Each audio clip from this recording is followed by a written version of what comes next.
You ever seen that look in her eyes? The one that's not about love, not even about desire. It's deeper. She's quiet, but watching you. Still, but burning. Like she's waiting for something inside her to be unlocked. That isn't just attraction. That is a dark fantasy. And most men never trigger it because they're too busy trying to be liked. But if you can activate this one hidden part of her, she won't just want you. She'll crave you. Silently. Endlessly. And she won't even know why. Let's talk about the fantasy she'll never admit but will never forget. The unspoken fantasy.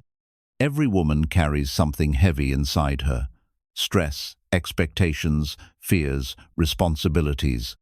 She might smile through it, joke around, or act strong, but deep down, she's exhausted from always being the one in control. And here's what she won't admit, not even to herself sometimes. She doesn't want a man who tiptoes around her. She doesn't want a man who needs permission for everything. She doesn't want you to ask, "Is it okay if I lead?" She wants a man who just leads. Not because he's loud, not because he tries to dominate, but because he's calm, grounded, sure of who he is. A man who can walk into her storm and stay still. When she looks at you and sees that kind of presence, her guard starts to drop. You don't have to fix her. You don't have to solve all her problems. You just have to be unshaken. She wants to know that if she falls apart in front of you, emotionally, mentally, spiritually, you won't panic. You won't back away. You'll hold her, even in the silence, and make her feel like nothing in her chaos scares you. That's not control, that's containment. It's like being the strong walls around a wild river. You don't stop the water. You just give it a place to crash without getting destroyed. She's not asking you to overpower her. She's asking, can you hold me when I'm not okay? Can you stay steady when I fall apart? Because when a woman finds a man who can do that, she stops pretending. She stops performing.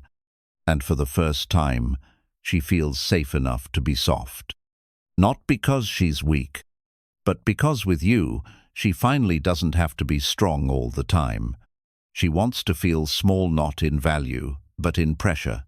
She wants to relax not into weakness, but into your presence. She wants to let go not because she has to, but because she trusts you'll catch her.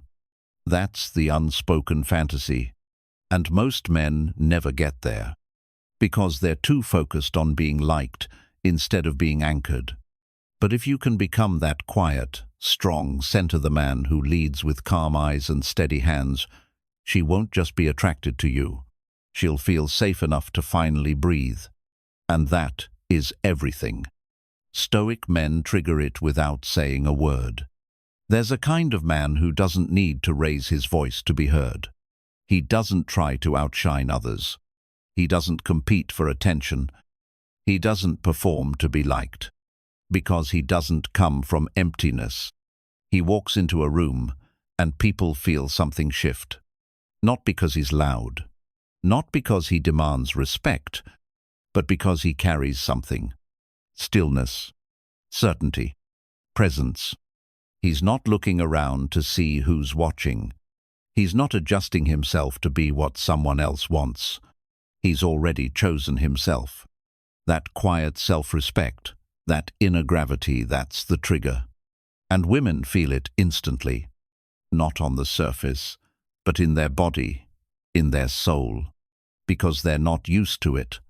Most men are chasing her attention, chasing approval, chasing status, likes, validation.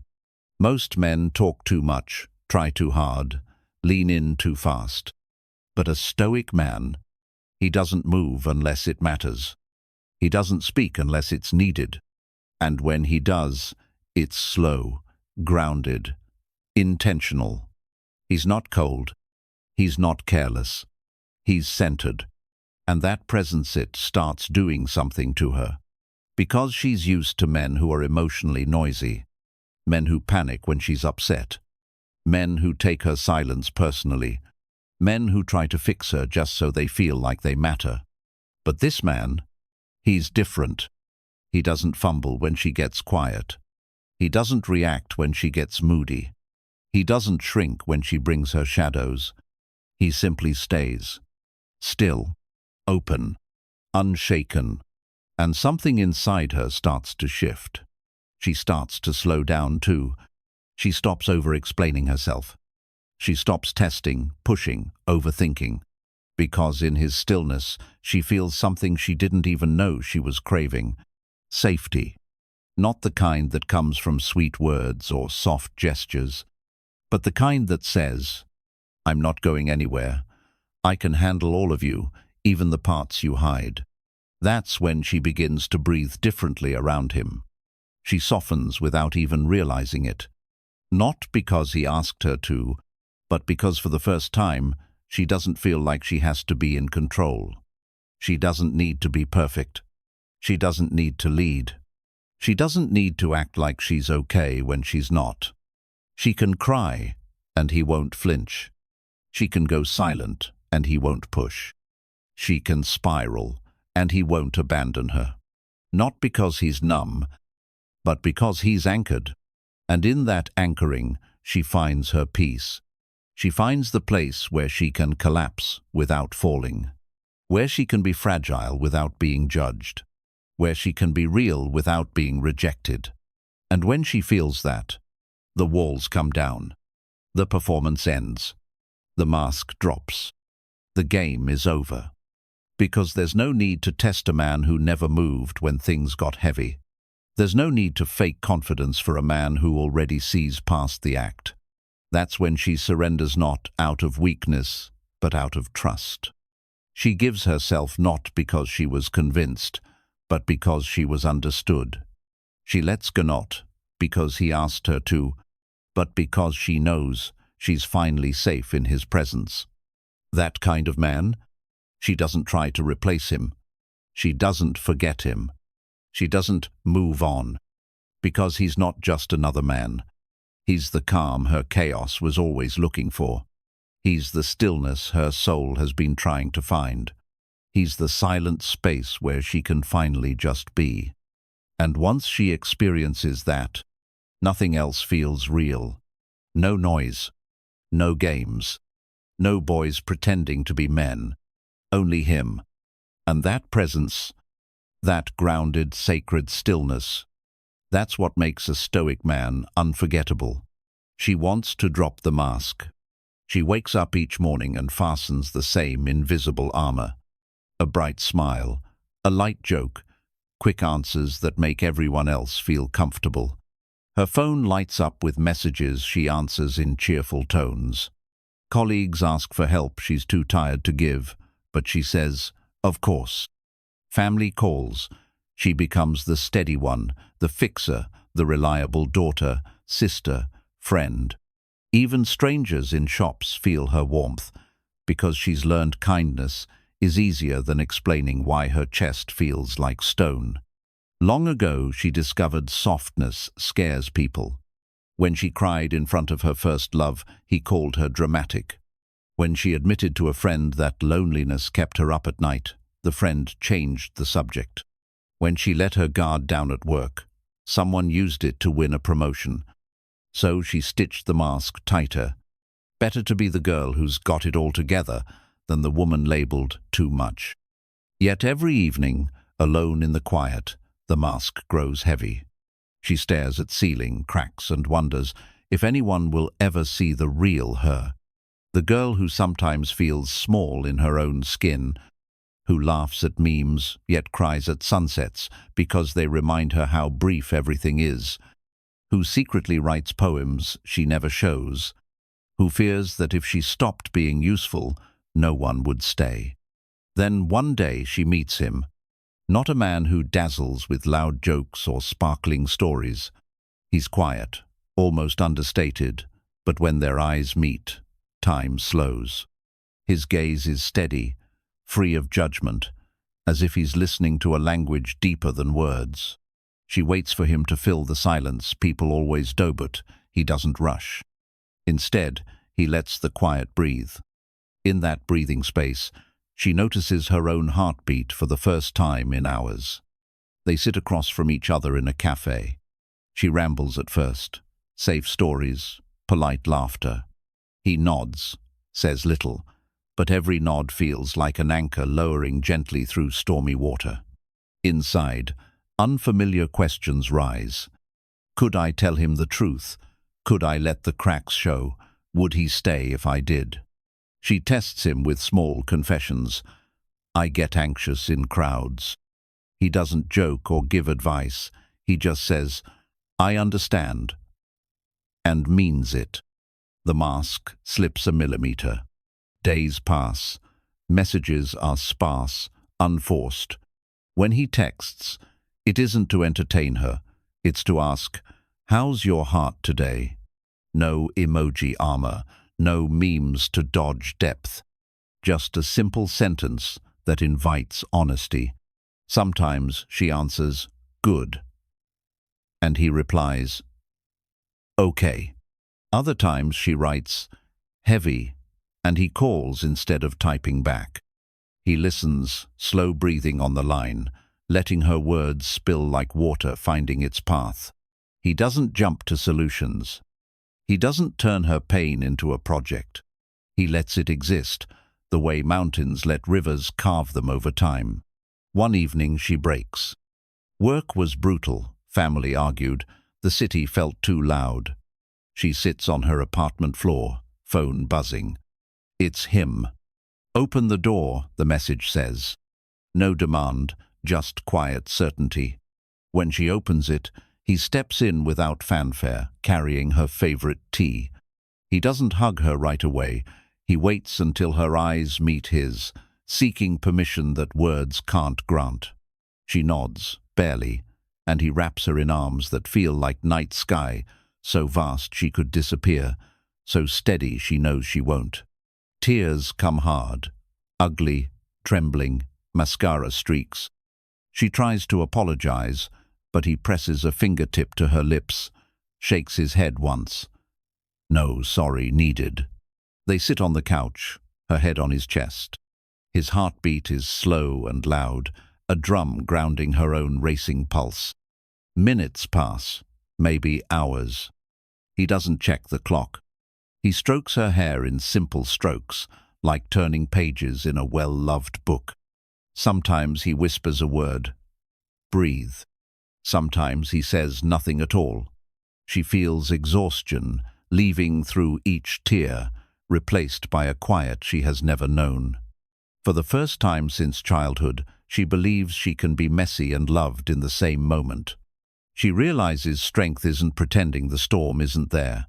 It's finding someone who will sit with you on the porch while the rain pounds sideways. And here he is, stoic, solid, eyes like calm water, reflecting her chaos without drowning in it. Days turn to weeks. Friends notice she seems lighter. She laughs less loudly but with more truth. She speaks more slowly, no longer rushing sentences to keep people entertained. The mask still hangs in her closet, but she wears it less. It feels like a costume from an old play whose script she no longer believes. With him, silence feels like singing. Long drives with no music, only wind. Evenings cooking together, few words, shared rhythm. When she stumbles over work, family drama, sudden tears steadies her with presence, not platitudes. He doesn't tell her to be strong.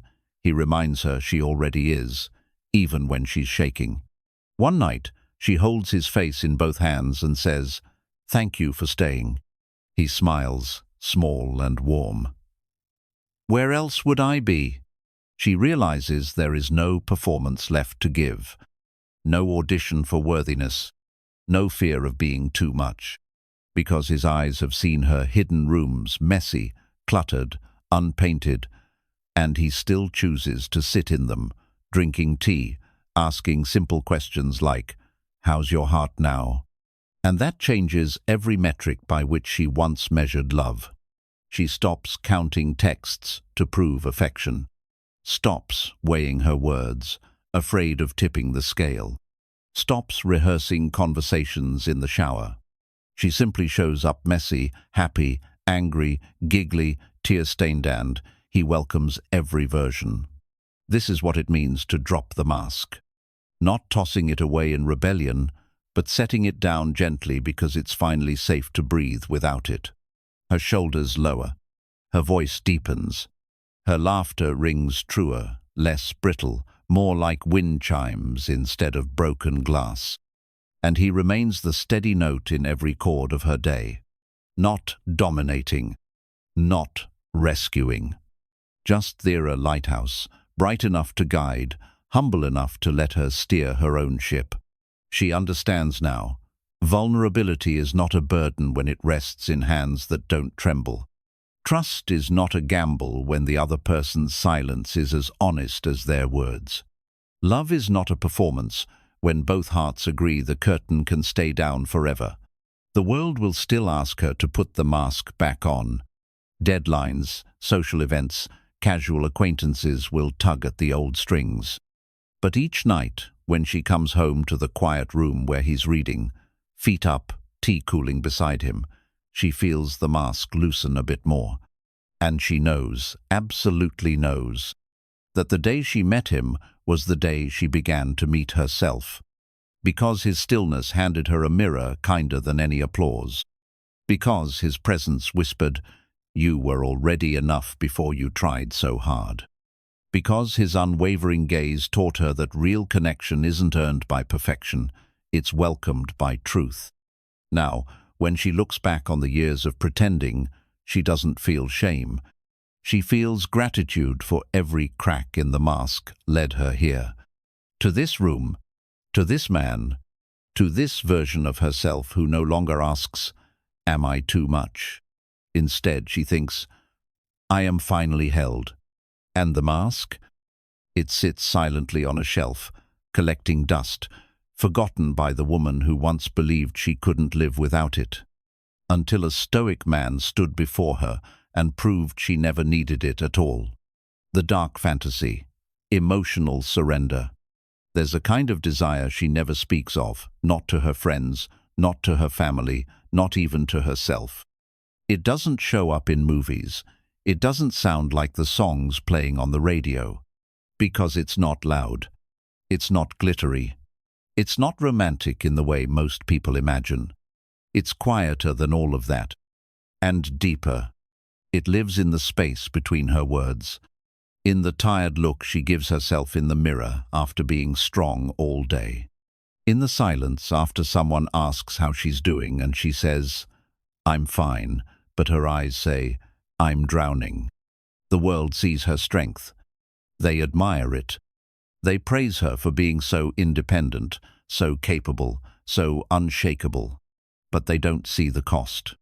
They don't see what it's like to carry herself through every storm, to soothe her own heart at 2 a.m., to push through exhaustion just to be there for everyone else, to wipe her own tears and then get up and keep smiling.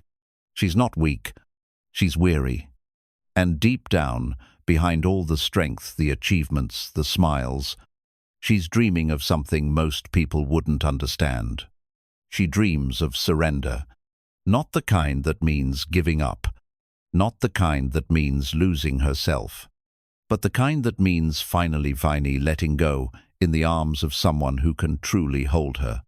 She wants to rest her head on a chest that doesn't tremble when she cries. She wants to exhale next to a man who doesn't try to fix her, silence her, or rescue her, but simply sees her. A man who doesn't get pulled into her storm because he is the calm. He doesn't run from emotion.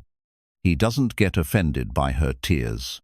He doesn't shrink when she's messy, moody, or overwhelmed. He just stays.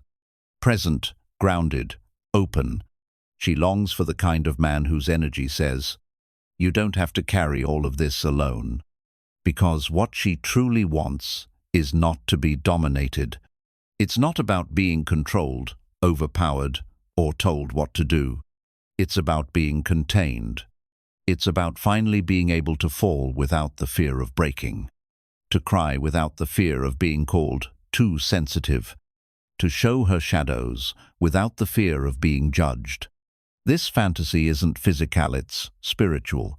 It's the feeling of taking off the heavy armor, piece by piece, and realizing someone is still standing there, not turning away, not flinching, not trying to fix the cracks, just holding them. She wants to collapse and know that he'll be there when she opens her eyes. She wants to say, "I'm not okay," and hear nothing but silence that says, "I've got you." That is the dark fantasy no one talks about. It's not dramatic. It's not flashy. But it's real. She wants to feel safe being undone. Safe enough to lose control. Safe enough to stop performing. Safe enough to show the parts of her that even she struggles to face.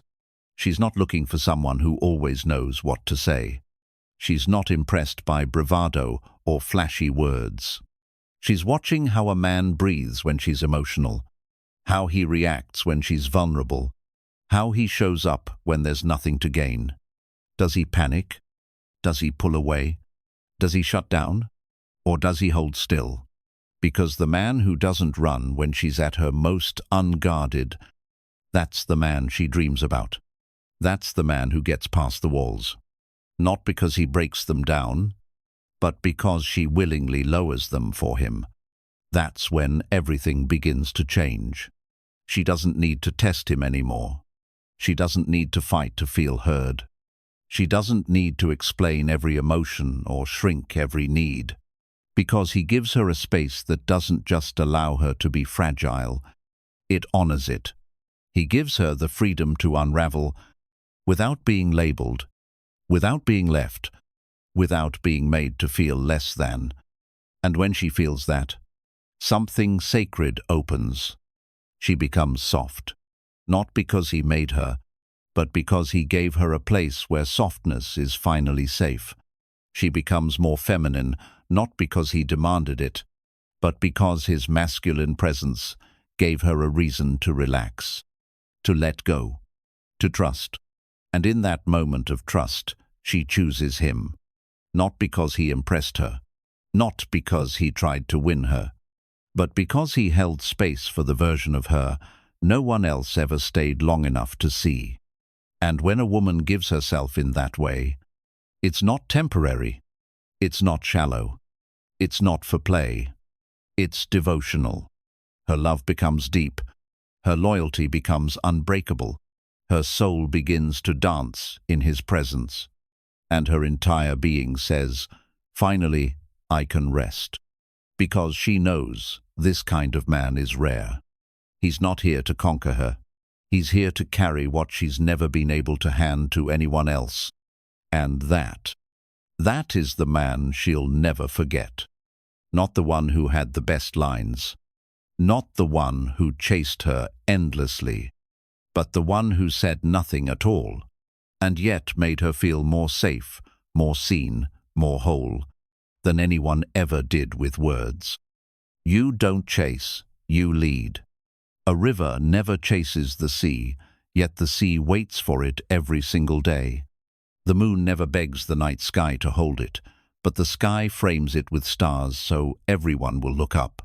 In the same way, a man who is sure of himself does not chase, he anchors, and the woman who feels that anchor cannot help but draw near.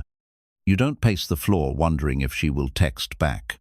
You don't rewrite the same message 6 times hoping it lands just right.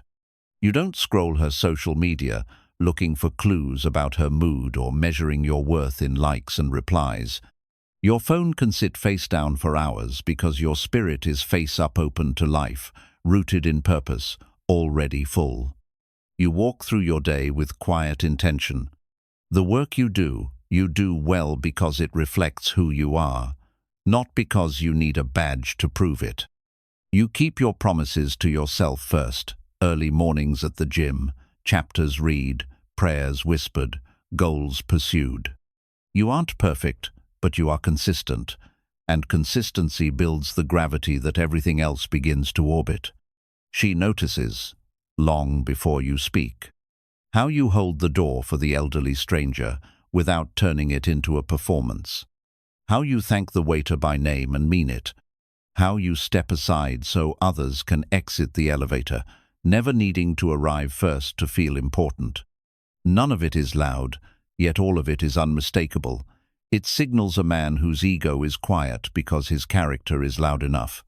You meet her eyes, not to conquer her attention, but to share attention, two calm shores, holding the same river of space between them. In that single look she reads a lifetime of steadiness, the way you would listen if she cried, the way you would stay if the world shook, the way you would guide if the lights went out. She feels it long before she understands it, and her pulse relaxes without permission. Later, she tells her friends there is something different about you. They ask what you said to impress her. She shrugs because there was no speech, only presence. They ask what you did. She smiles because you didn't do, you were. And that unsettles them, because it unsettles every script they have ever rehearsed about love being a chase and desire being a battlefield. You never ask her to unfold her story, yet pages begin to loosen in her hands. She finds herself sharing childhood scars and half-healed doubts while you sip coffee, nodding, not offering quick fixes. Each time she finishes a sentence, you allow silence to settle, like soft dust on an ancient book finally opened. Your silence is not empty. It is fertile ground where her words can take root without judgment. Storms come, you expect them. A bad day at work leaves her raw. A conflict with family rattles her. Old insecurities slip through the cracks. Other men might hurry to patch the leaks so they can feel useful.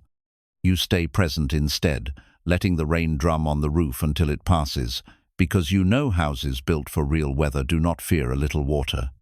Your calm is not passive. It is powerful in the way mountains are powerful. Unmoved, yet shaping the very wind that touches them. There are moments she tests you without meaning, toe silences that stretch, moods that swing, questions that circle back on themselves. You answer what matters, let fly what doesn't, and laugh only when laughter is honest. You don't weld her doubts shut with promises. You leave room for her to tighten the bolts on her own, knowing real trust rises from shared effort, not borrowed strength. Friends pull you to parties where music blares and voices clash in cheerful competition. You enjoy it, but the noise never drags you off center. Amid the laughter and flashing lights, you remain the same man who rose before dawn to write goals in a notebook no one will ever see. She watches from across the room as you speak, to strangers with the same respect you show old friends, never shifting shape to fit the crowd. And again that quiet pull tugs at her ribs, a compass needle turning toward true north. One evening the two of you walk along a riverbank, lit only by street lamps and the hush of water against stone. She stops to gaze at the reflections, words caught in her throat. You wait. Minutes pass in a gentle hush. Finally she whispers fears about the future, about being enough, about being too much, about being broken, in places no one has seen. The wind lifts her hair, you tuck a strand behind her ear, not to claim ownership, but to clear the view so you can see her fully. You say very little, because the truth has already been spoken by the steadiest thing in the scene, your presence beside her. Weeks turn into months. You face Failurian opportunity lost, a plan delayed. She watches closely, half expecting your confidence to shatter. Instead, you step back, breathe, revise, move again. You don't curse the ground or blame the sky. You learn from the stumble, then straighten, taller because you bent. She marvels, not at how you avoid falling, but at how you rise with more grace than you fell. That, more than any speech, teaches her what your strength is made of. Intimacy deepens in small, ordinary rituals. Cooking breakfast side by side, the quiet hum of the stovetop mixing with soft morning light. Evening walks without phones, where conversation drifts between laughter and stillness, both equally comfortable. shared prayers, whispered dreams, long stretches of reading where pages turn but bodies stay close. You lead not by pulling, but by choosing a pace that invites her to walk alongside, yet never pressures her to keep up. If she lingers to smell a flower, you pause. If she quickens at the sight of rain, you match stride. Leadership, you show her, is not about being ahead, but about being unwavering wherever you stand. The day comes when she realizes she has not felt the urge to control, to test, to shield herself in weeks. She speaks of this during a late-night drive.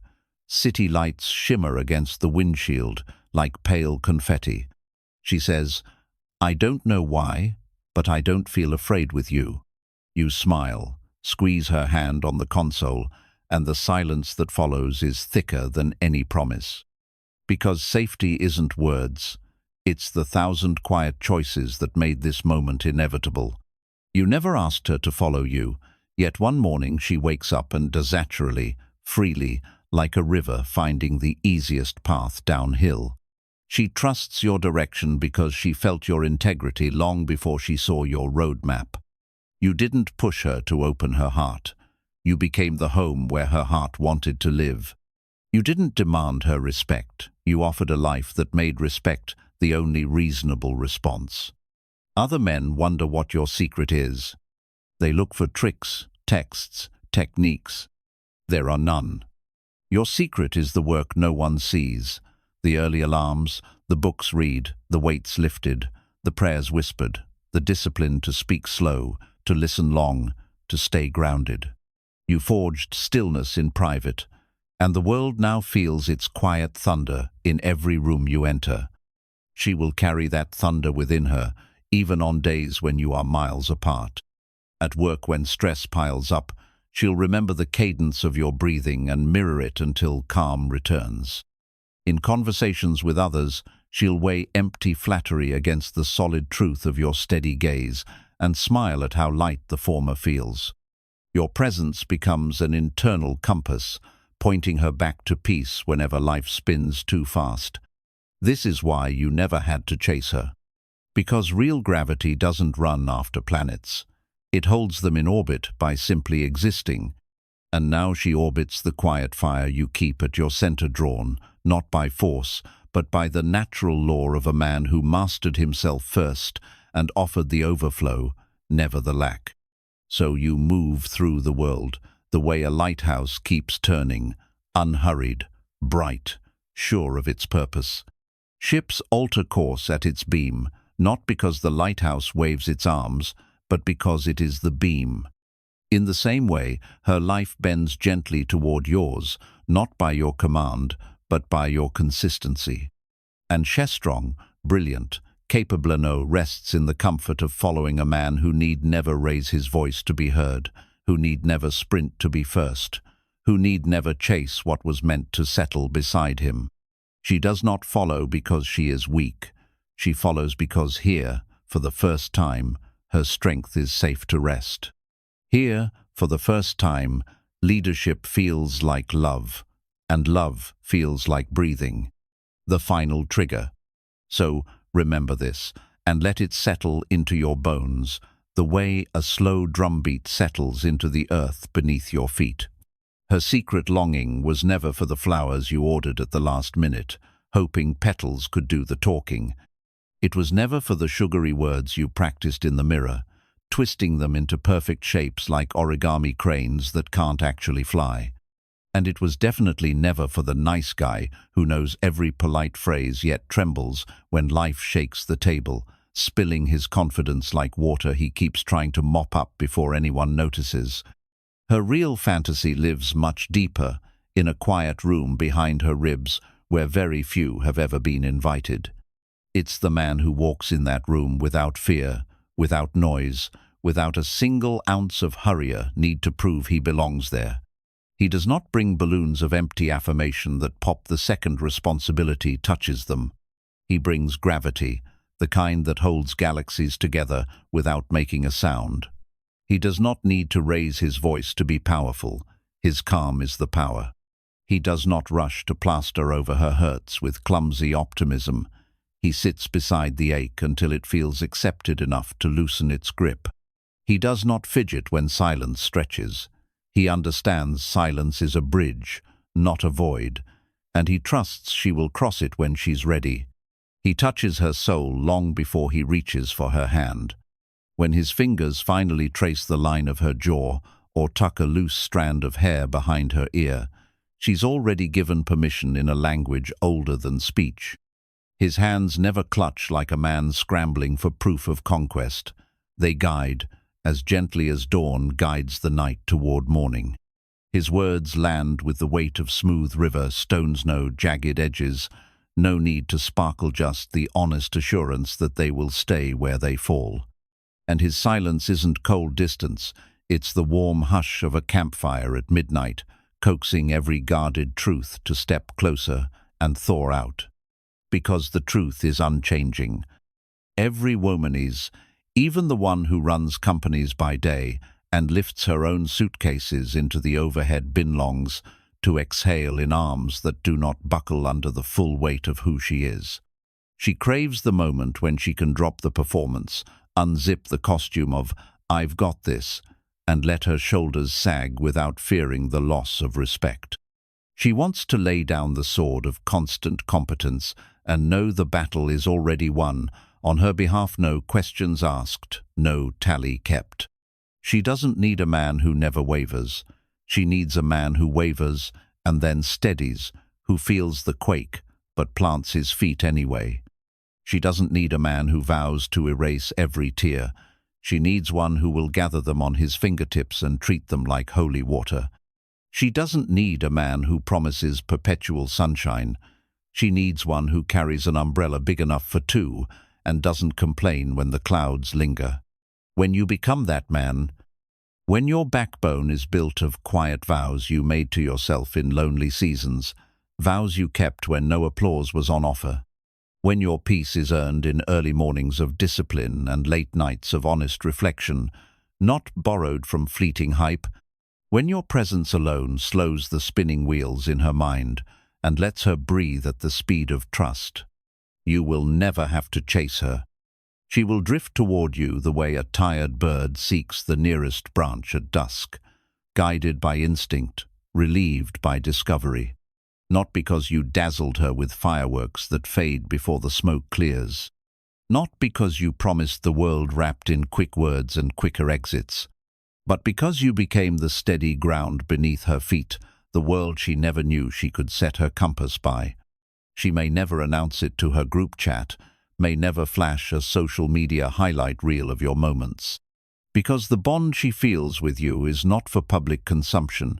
It is a seed planted deep, watered in quiet nights, sprouting in places no camera can reach. Late at night, when the world pulls its noisy curtains closed and the stage lights dim, you will still be there in her thoughts like a low tide that never forgets the shore. She will replay the patient cadence of your breathing, the calm in your eyes when her voice trembled, the way your hand rested not to possess but to reassure. And she will feel again the miracle of being seen all the way through yet loved all the way down. Do you understand how rare that is? Flowers wilt, compliments fade, frantic gestures blur together like postcards from a trip she never truly wanted to take. But the memory of feeling safe, of feeling free to be fragile without consequence, etches itself on the inside of her skin. Every future sound will be tested against the echo of your silence. Every future touch will be weighed against the tenderness of your restraint. Every future promise will be held up to the steady lantern you carried through her darkest corridors. That is how a man becomes unforgettable. Not by standing on mountaintops shouting declarations, but by standing in the valley when the fog is thick and the ground is uncertain, refusing to step back even a single inch. That is how you become her private legend, the story she never stops telling herself when doubts try to hijack her heart at 3 in the morning. That is how you transform from someone she met to the harbor where she finally rested, from nice guy to necessary calm, from man she dated, to man she cannot imagine, unknowing. All of it happens without a chase, without a yell, without a spotlight. It happens in the humble seismic power of a presence that holds steady. It happens because you decided to master you so thoroughly that her soul recognized a home before her mind could name it. In the end, she will not ache for the man who poured her champagne. She will ache for the man who poured courage back into the places she thought were forever empty. She will not dream about the night you filled a room with roses. She will dream about the night you filled a silence with understanding. She will not miss the echo of your compliments. She will miss the echo of her own heartbeat, finally steady, in the shelter of your chest. Become that echo. Become that shelter. Lead without noise, love without fear, hold without losing the shape of your own hands. Do that, and you will never need to chase what was already on its way to you, because safety, once discovered, always finds its way home. If this spoke to something deep inside you, if it reminded you of the man you know you're meant to be, then don't just scroll away. Comment the word centered below. Because this space, it isn't for boys chasing attention. It's not for men who need to be told who they are. It's for the few who are ready to lead with calm. For the ones who choose silence over noise, discipline over drama, presence over performance. We don't beg. We don't prove. We become. This channel is for grounded men. Men who don't crumble under pressure. Men who walk with quiet confidence. Men who hold themselves first so they can hold others with strength, not fear. So if you're done chasing, if you're ready to build that unshakable foundation inside you, the kind that makes her lean in and never want to leave, then write it below. Centered. Own it. Live it. Become it.